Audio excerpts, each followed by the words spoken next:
On March 6, 2017, a rather concerning post was uploaded to Reddit titled, "Found Cry for Help on Reddit from Thai Factory Worker." This post was referring to the comments left by a user named FujiTagaikin001 on seemingly random threads. There were 44 comments in total, with the first one appearing on r/promos on February 22, 2017. And with a single exception, all contained the same words. "I face too serious problem of human rights at FujiTagaikin, Thailand. Please help me." Searching for FujiTagaikin, Thailand on Google leads to a factory of the same name. And while the factory is located in Thailand, the company that oversees its operations is Japanese.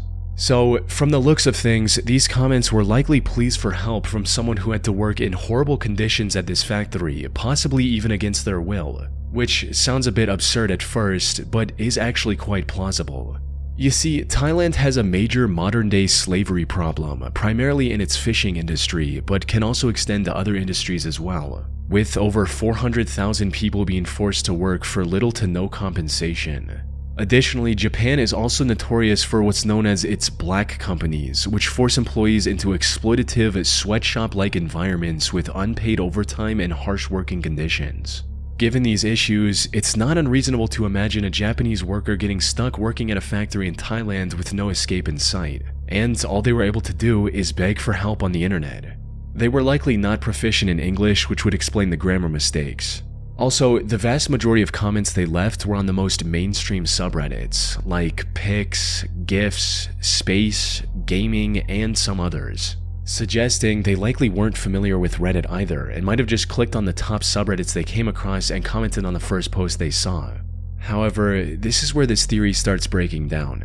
Because despite many people offering advice and trying to help, FujiTagaikin001 never responded, neither in the comments nor in DMs. This led many to believe that these comments were nothing more than spam from a bot, which obviously isn't an uncommon sight on social platforms like Reddit. However, many argue that explanation doesn't hold much weight here, mainly because in one instance, FujiTagaikin001 posted the comment twice on the same thread, something they hadn't done in any post before or since. A bot would almost never make such a mistake, suggesting it might have been human error. On top of that, while 44 comments are a lot for a person, they are a tiny amount for spam bots that can post hundreds, if not thousands of comments in a matter of seconds. Not to mention the fact that FujiTagaikin001's comments were posted over the span of 4 days, with seemingly random intervals between each comment. Put simply, these comments were almost certainly posted by a person. So, what's really going on here? Were these comments really cries for help from someone stuck in an unfortunate, exploitative situation? Well, it's hard to say. From what I was able to find on FujiTagaikin, there doesn't seem to be any indications of shady activity going on behind the scenes.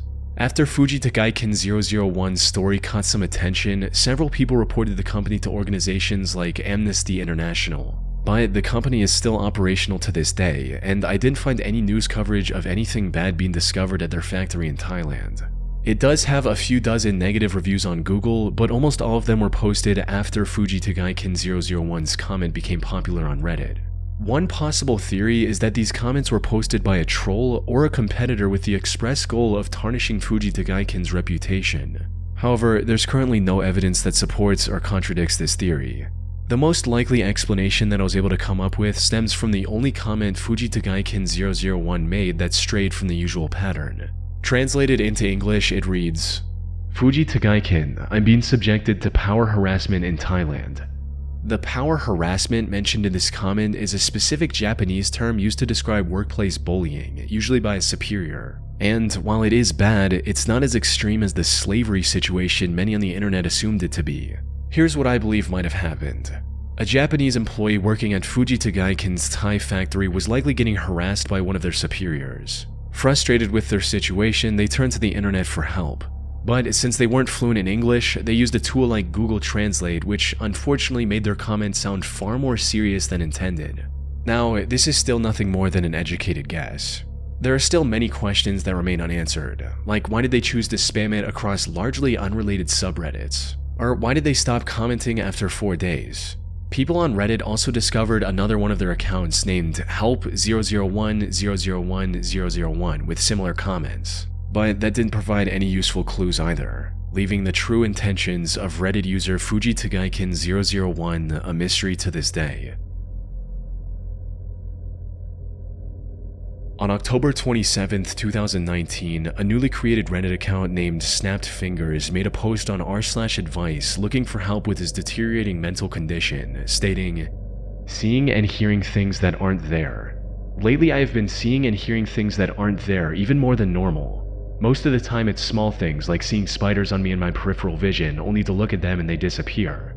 Other times when I'm in bed, this thing about the thickness of a big fist pops up like a big snake on the side of my bed and looks at me only to dart back down out of sight.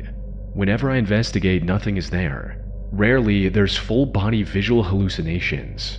The last one was from a couple years ago when I was taking out the garbage. The silhouette of a child crunched down on all fours charged me only to disappear when I looked at it. And before that, there was a large, fleshy, naked, featureless figure slowly walking on all fours in the room down the hall, approximately the average size of a man." The OP then went on to describe how he'd had similar audio-visual hallucinations since he was a child, and how the situation was getting worse as of late. Unfortunately, he didn't seem to have anyone in his life he could rely on. According to the OP, his relatives dismissed his condition as something supernatural, and his friends, quote, kicked him to the curb, suggesting he might have had a falling out with them. The OP also described his reasoning for not getting a medical diagnosis, as to him it felt like the doctors were treating him like a science experiment. This post alone painted Snapped Fingers as a deeply troubled person who was likely suffering from severe schizophrenia and possibly other mental illnesses as well. However, this was just the beginning of the deeply disturbing spiral he would eventually descend into, starting from his very next post on r/confessions titled, "Saw someone get run over by a train and didn't feel anything." Things drifted from mental hallucinations to physical harm from that point on, with Snapped Fingers asking, "If I bite off my own finger, could it be reattached or attached somewhere else?" The OP also shared a story of a painful experience he had to go through because of his condition, reading, "In 2008, I stuck a power drill into my arm. Sometime back in 2008, I was putting together a shelf when this large black mass came out of nowhere and engulfed my unoccupied arm. I didn't see it till it was right up on me. It scared me so badly, and it was coming up from my arm for my face. So I started jamming the drill into it. On the second strike, I hit my arm and the hallucination dissipated." Concerned users once again urged the OP to seek medical help, but he declined it once again, stating that he didn't want to end up in a mental asylum or become an experiment for doctors again. However, while he rejected most of the normal advice under this post, the one comment he agreed with suggested a fairly absurd explanation for OP's situation, suggesting that maybe the OP could see into another dimension. This was odd considering his earlier reservations about the clearly untrue supernatural beliefs of his relatives. But for some unknown reason, this one comment struck a chord with him, resulting in him spiraling out of control and eventually adopting the belief that his hallucinations were caused by some interdimensional beings. Much of this new belief was fueled by equally mentally ill or outright delusional individuals he befriended on platforms like Discord. But in Snapped Fingers' broken, mentally ill mind, he'd finally found the truth. So he began inquiring about how to deal with these so-called interdimensional beings, what was the best way to banish them, and what he had to sacrifice to make these beings leave him alone. Now, it's unclear if people giving him these ideas genuinely believed what they were saying, or if they were just trolls who were taking advantage of OP's mental illness to see how far they could push him. Regardless of their intentions, however, the end result was the spiraling of a vulnerable young man who now believed that there were, quote, interdimensional hell portals in the Paris catacombs, and that his duty was to close said portals. He even started denying having schizophrenia in favor of this false belief. To make matters worse, Snapped Fingers actually ended up traveling to Paris in May of 2020 to achieve his newfound goal, and apparently stole a car to do so. On the 5th of May, he made one final post before entering the catacombs, stating, "We'll be entering the catacombs in a few hours-ish." Before, someone had asked about a time frame for when I'll post an update, and while I don't know how big the catacombs are, my guess is maybe a day or two before my return with videos. I've taken some test footage while I was held up inside a dumpster the other night, and the quality honestly isn't that great, but it's alright. To make up for the quality of the video, I will take more footage while I'm down there. However, the update never came, leading many to believe that the OP had likely gotten lost and passed away from exhaustion or dehydration inside the catacombs. For those who don't know, the Paris catacombs stretch over 186 miles or 300 kilometers, most of which is completely unexplored. Entering these unknown sections is pretty much a death sentence for even experts on the location, let alone a complete rookie like the OP. But to everyone's surprise, Snapped Fingers actually made a comeback almost 2 years later in May of 2022. It seemed he somehow successfully found his way into the catacombs, explored them for a while, and then managed to find his way back. He made a post admitting that there were no portals or anything of that nature in there, followed by a final post meant to give everyone invested in his story some closure. And while he didn't go into details of what happened after he entered the catacombs, he did seem to be on the right path, stating, "Without going into much detail, I am not dead, and even though things are not perfect, I am always improving despite minor hiccups here and there. But as I said before, I intend to distance myself from this and will take the necessary steps to achieve that in order to return to normality." His account, which is now deleted, stood as a disturbing showcase of the delusions of a mentally ill man that almost led him to his own death in the Paris catacombs. Hopefully he was able to get the help he needed and is doing much better in life. April Bever was a 45-year-old woman who lived in the city of Broken Arrow, Oklahoma with her husband, 45-year-old David Bever, and their 7 children. April was the primary caretaker of her family, as well as the teacher for her homeschooled children. In addition to this, she also liked browsing Reddit, where she went by the name of Aoki Mom. Given her otherwise busy lifestyle, Reddit was one place where she could talk to other like-minded people and make new connections, though many of her posts revolved around the love she had for her children.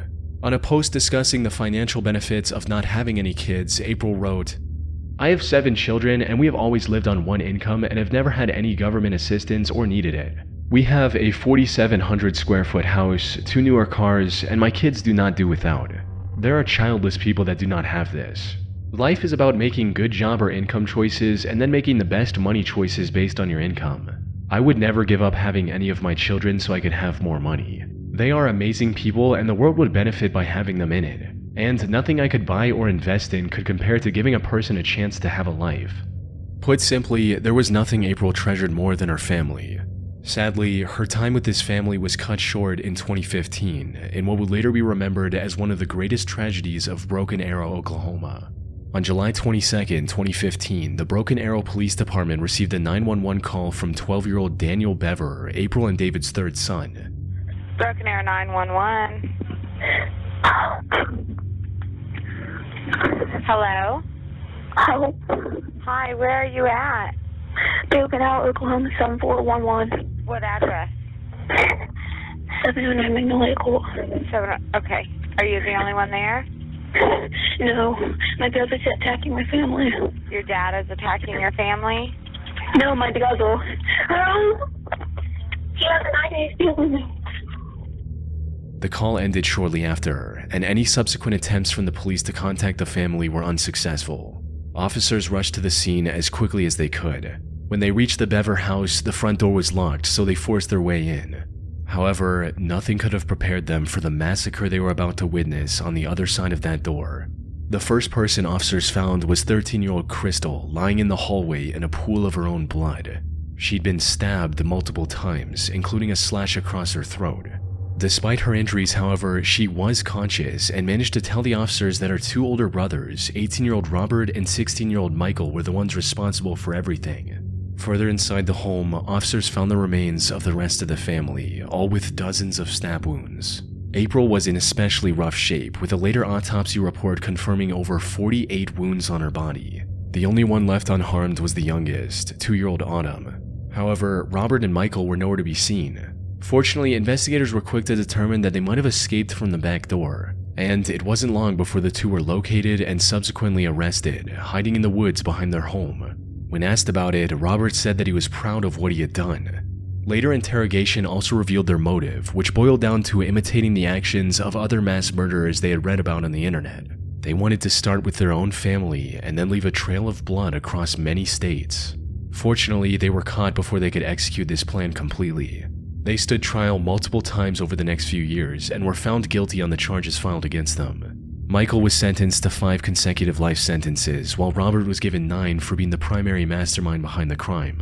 Aoki Mom's Reddit account and subsequent posts are now left abandoned, seen in a much more disturbing light following the massacre that took place over a decade earlier. On the 7th of August 2015, Reddit user Is There Life After Lyme made a post in the Lyme disease subreddit recounting her terrible experience with the ailment, writing, "Lyme disease has ruined my life. I was diagnosed by an LLMD last year with congenital Lyme disease, as well as several co-infections after several years of suffering with horrible brain fog, depression, vision problems, and memory loss. I was so happy to finally get a diagnosis. Since then, I have been getting treated, but I have not gotten any better at all. I am a single working mother, and between visits to my LLMD and the formulas I buy from her and paying for things for my child, I am struggling to stay afloat. I do not have health insurance, and it's getting to the point where I'm looking into food stamps. My LLMD tells me that I will get worse if I stop the treatments now because the bacteria are smart. There are no other LLMDs in my area, so I can't go for a second opinion, and it's useless to go to a traditional doctor where I'll just be laughed at. I feel like I've tried everything and nothing has worked. I've even begun to see signs of congenital Lyme disease in my 5-year-old daughter. The hostility, the impulsiveness, the inability to concentrate. I simply can't afford to get her treated for Lyme. I've even asked myself if I should give her up for adoption and if I'm fit to be a mother with my mind the way it is. I just don't know what to do. Lyme disease has ruined my life. It ended my first marriage and estranged me from my ex. I guess my main question is, where do I go from here? What do I do if I'm not getting better? How could I pay for treatment without going broke and having to apply for food stamps?" And if all this wasn't bad enough, in a comment under this post, she also revealed that her LLMD was also strictly against antibiotics and only prescribed herbal formulas. Not only were these expensive herbal treatments largely ineffective in treating the core issue, they were actively harming her, with one of these prescriptions causing hallucinations and psychosis, as well as physical symptoms like an upset stomach. From what she revealed in this post, OP's life seemed truly hopeless. However, something about her story didn't feel right. The symptoms she described weren't in line with the most common symptoms of Lyme disease.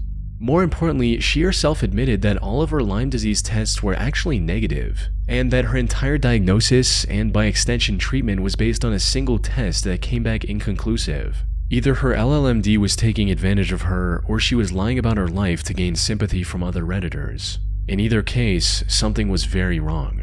Despite the growing skepticism, however, Is There Life After Lyme kept posting about Lyme disease and other related subjects. But then, in September 21st, she made a post that shed further light on her condition, more specifically how it related to her deteriorating mental state.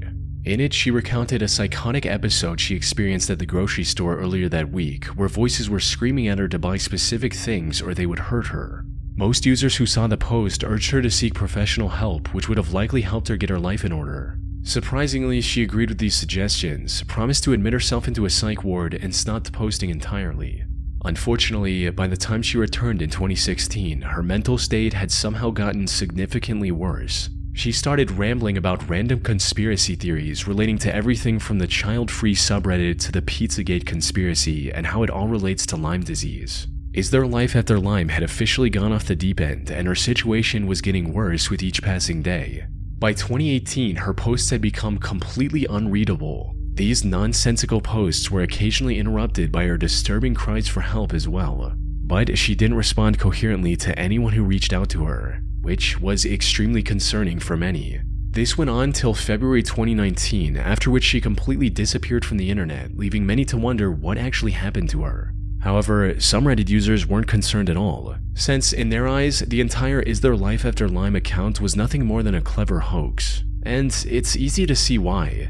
There were quite a few inconsistencies in her posting habits that hinted at the whole thing being fake. For instance, if she'd truly become incapable of stringing together a single coherent sentence, how was she able to operate a computer or phone enough to make these posts in the first place? Additionally, she also started making parts of her posts in other languages. But when people translated these other languages, they were generally written without any errors, even though the English portion of the same post was completely incomprehensible. However, before people were able to reach a conclusion about whether it was all real or not, someone claiming to be her sister logged into her account and told others she'd been hospitalized after an incident.